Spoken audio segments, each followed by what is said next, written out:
Let's turn now to the cleanup in Florida. That's where we find Blayne Alexander. She's in Fort Myers, and this is probably the heart. As you know, Blayne, I had Craig Fugate. He's going to be on the show later. I had him on my podcast today. He was the emergency manager for FEMA and Florida, and he said, you know, what Andrew did to Miami and just changing it forever is what he thinks just happened to what Ian has done to Fort Myers.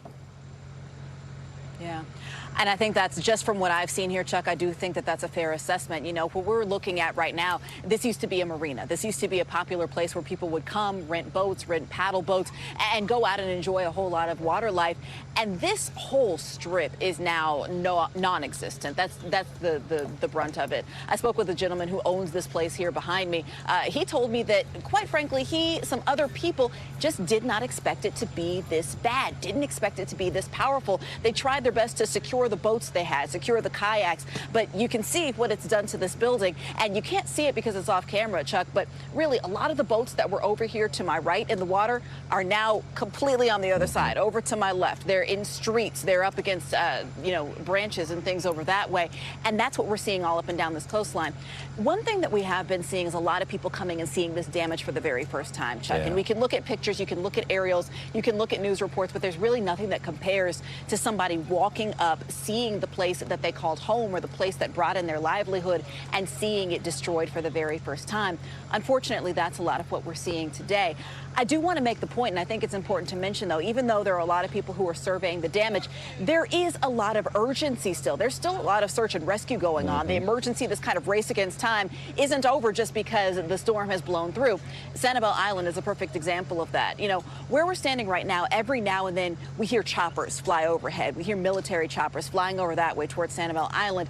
That's because the one road in and out, as you know, has been washed away. It's not passable. The only way to get there is by chopper or by boat.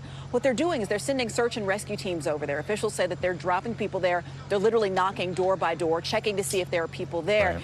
And unfortunately, Chuck, they say as they continue to clear those houses, they do expect to see the death toll go up as they kind of get the full extent of what they're looking at. You know, Blayne, when will authorities feel like they have an idea of how many people are unaccounted for and you know, where they can sort of target their search and rescue efforts? And then when does this only become recovery? You know, right now, they still say it's search and rescue. They still, there are still people who are over there who are just trapped and essentially trying to get out. Unfortunately, in a briefing earlier this morning, one official did say they've had divers go in and look in homes and, you know, see what they believe to be human remains. And so they just can't get to them right now. That's when we're going to start to see that death toll increase, Chuck, as they get access to those places. And you've taken a look at the devastation. Are you seeing a clear pattern of what buildings survived and what didn't?